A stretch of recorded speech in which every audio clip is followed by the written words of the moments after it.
నమస్తే, welcome to Telugu రాజ్యం. నేను మోనిక.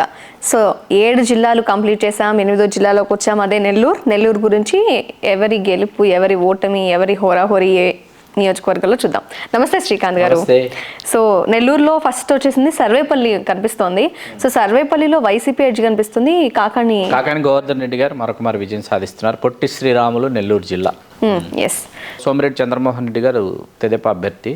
వారు వరుసగా అదేంటి ఓడిపోవడం ఎలా అనేటటువంటి ప్రక్రియకి శ్రీకారం చుట్టినట్టున్నారు. కాబట్టి వారు మరొక మారు ఓడిపోతున్నారు. వారి ప్రవర్తన అందుకు కారణం. కాబట్టి కాకాని గోవర్ధన్ రెడ్డి గారు విజయం సాధిస్తున్నారు. ఓకే, నెక్స్ట్ ఉదయగిరి చూస్తే ఉదయగిరి మేకపాటి రాజు గారు వైసీపీ వారే విజయం సాధించబోతున్నారు. అంటే ఇక్కడ ఎటువంటి పొరపాటు లేకుండా ఇక్కడ ఉంది కొన్ని నియోజకవర్గాలు, అందులో ఈ రెండు స్టార్టింగ్ లోనే కనిపిస్తుంది. ముఖ్యంగా నెల్లూరులో వెంకటగిరి చూస్తే నేదురుమల్లి రామ్ కుమార్ రెడ్డి మరొక మారు విజయం సాధిస్తున్నారు. వాస్తవానికి ఏంటంటే నేదురుమల్లి జనార్దన్ రెడ్డి గారి అర్ధాంగి రాజలక్ష్మి గారు గెలిచినటువంటి నియోజకవర్గం.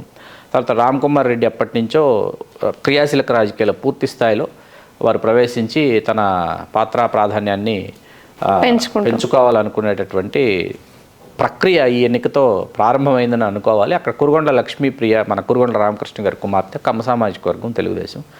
అంత క్రితం 2 సార్లు కురుగొండ రామకృష్ణ గారు అక్కడ గెలిచారు, వెంకటగిరిలో. అయితే ఈసారి మాత్రం నేదురుమల్లి రామ్ కుమార్ రెడ్డి గారికి అవకాశం బలంగా ఉంది.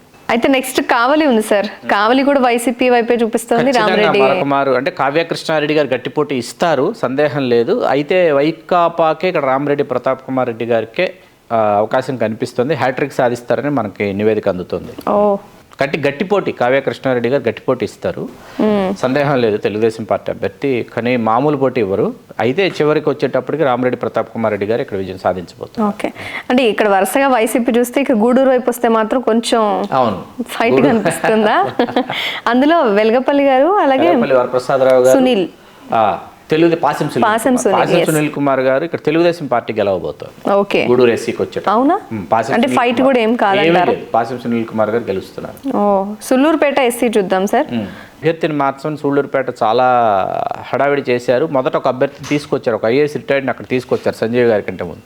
ఆయనకంటే ఈయనే బెటర్ అని చెప్పి మళ్ళీ వెళ్ళి పార్టీ శ్రేణులంతా కలిసి అధినాయకత్వంతో మొదలుపెట్టుకుంటే మళ్ళీ సంజయ్ గారినే అంటే వాళ్ళనే ఇక్కడ కొనసాగించడం జరిగింది. వైసీపీ కరెక్ట్ గా ఒక పాయింట్ తీసుకోలేకపోయింది అనేది మనం అంటే మార్చింది అభ్యర్థుల్ని, చేంజ్ చేయడం వల్ల.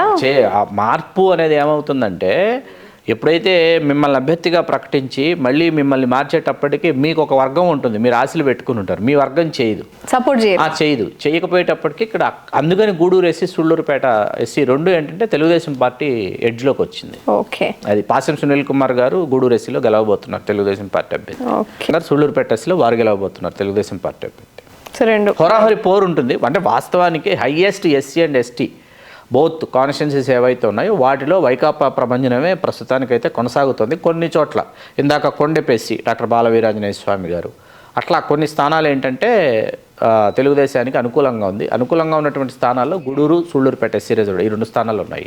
నెక్స్ట్ ఆత్మకూరు ఉంది సార్. ఆనం రామనారాయణ రెడ్డి అండ్ మేకపాటి విక్రమ్ రెడ్డి. హోరాహోరీ పోరు.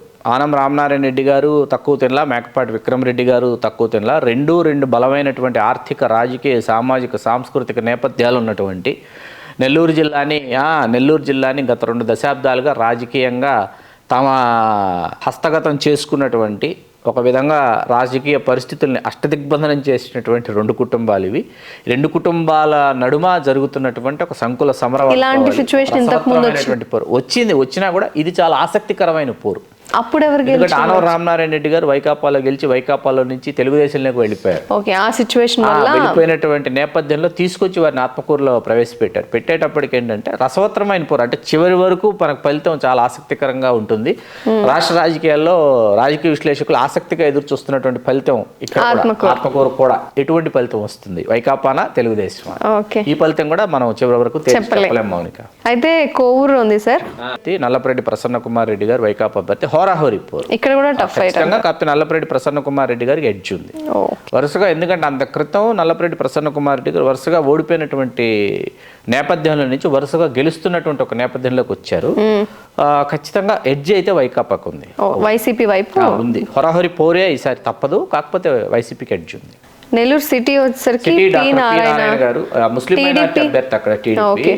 కాకపోతే doctor P Narayana Telugu Desam party అభ్యర్థి వారు విజయం సాధించబోతున్నారు. వైసీపీ నుంచి ఒక ముస్లిం మైనార్టీ అభ్యర్థి తీసుకొచ్చారు. సో ఇది టీడీపీ వైపు ఖచ్చితంగా టీడీపీ గెలుస్తుంది. ఎందుకంటే గతంలో 2019 ఎన్నికలు కేవలం 2000 ఓట్ల తేడాతో ఓడిపోయారు. సో సానుభూతి కూడా వర్కౌట్ అవుతుంది. అదే పని చేస్తుంది. పైగా వేమిరెడ్డి ప్రభాకర్ రెడ్డి గారు ఎప్పుడైతే వైకాపా లోక్సభ బరిలో ఉంటారనుకున్న వేమిరెడ్డి ప్రభాకర్ రెడ్డి గారు, అట్లాగే వారు అర్ధాంగి వేమిరెడ్డి ప్రశాంత్ రెడ్డి గారు శాసనసభకు పోటీ చేస్తారు వైకాపాలో. వేమిరెడ్డి ప్రశాంత్ రెడ్డి గారు అయితే గట్టి పోటీ ఇచ్చేవారు నారాయణ గారికి. ఎప్పుడైతే ప్రభాకర్ రెడ్డి గారికి తెలియకుండా ఇక్కడ వైకాపా అభ్యర్థిని ప్రకటించేశారు, ఒక ముస్లిం మైనార్టీకి అవకాశం ఇచ్చారు అనిల్ కుమార్ యాదవ్ మాటలు విని ఒక్కసారిగా వేమిరెడ్డి ప్రభాకర్ రెడ్డి గారు పార్టీని వీడారు. పార్టీని వీడి తెలుగుదేశంలో వచ్చారు. లోక్సభ నుంచి విజయసాయి రెడ్డి గారు ఇప్పుడు అక్కడ పోటీ చేస్తున్నారు వైకాపా అభ్యర్థి. అక్కడ ఘోరాహోరి పోరు జరుగుతుంది. ఆ నేపథ్యంలో ఏంటంటే ఖచ్చితంగా వేమిరెడ్డి ప్రభాకర్ రెడ్డి గారు నెల్లూరు సిటీ నారాయణ గారిని గెలిపించుకోవడానికి లోక్సభ అభ్యర్థి ఇక్కడ ఎక్కువ ఆసక్తిని చూపిస్తున్నారు, ఫోకస్ పెట్టారన్నమాట.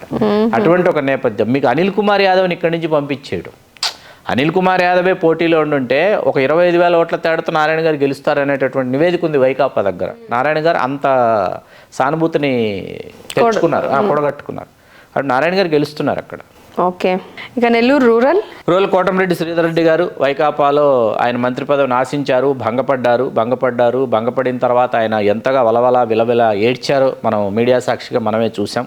వారు తెలుగుదేశంలోకి వచ్చారు. కోటమిరెడ్డి శ్రీధర్ రెడ్డి గారు అక్కడ విజయం సాధించబోతున్నారు తెలుగుదేశం పార్టీ. అంటే ఇక్కడ మాక్సిమం ఎట్లా ఉన్నాయంటే సార్, ఒక స్టార్టింగ్ డిస్ట్రిక్ట్స్ అన్ని కూడా వైసీపీకి సపోర్ట్ గా ఉంటే ఈ చివరిలో వచ్చిన నెల్లూరు టీడీపీ వైపు అనుకోకుండా పరిస్థితుల్లో, అంటే వీళ్ళు పార్టీ మారి రావడమా లేకపోతే ఆ పాయింట్ లో కనిపిస్తోంది. సో కొంచెం టఫ్ ఫైట్ కనిపిస్తుందా సార్? 4 మీకు వైకాపా, 4 తెలుగుదేశం, 2 హోరాహోరీ నెల్లూరు జిల్లాలో. సో అది నెల్లూరు సిచ్యువేషన్ అనమాట. దేనికి ఎడ్జ్ ఉన్న ప్లేస్ లో దానికి ఎడ్జ్ ఉన్నాయి. 2 మాత్రం టఫ్ ఫైట్ కనిపిస్తున్నాయి. అంటే కొన్ని తెలియకుండా వైసీపీ గెలవాల్సిన స్థానాలు కూడా వాళ్ళకి కేటాయించకపోవడం వల్ల టీడీపీకి వచ్చిన స్థానాలు నెల్లూరులో ముఖ్యంగా కనిపిస్తాయి. సో మొత్తానికి నెల్లూరు గురించి కూడా ఒక క్లారిటీ వచ్చేసింది. ఇంకా మిగిలిన జిల్లాలు కూడా చూద్దాం. థ్యాంక్ యూ శ్రీకాంత్ గారు. Keep watching. Thank you very much, Monica. Yeah, keep watching Telugu Rajyam. Please do subscribe to Telugu Rajyam channel. Please do subscribe to Telugu Rajyam channel. Please do subscribe to Telugu Rajyam channel. Hi అండి, నేను మీ ఆర్పీని, నెల్లూరు పెద్దారెడ్డి చేపల పులుసు ఓనర్ని. మీరు తెలుగు రాజ్యం అనే ఈ YouTube channel subscribe చేసుకుని మంచి వీడియోలతో వస్తారు. Thank you so much. Hi people, I'm Sonakshi Verma and you please watch Telugu Rajyam and please subscribe to the channel.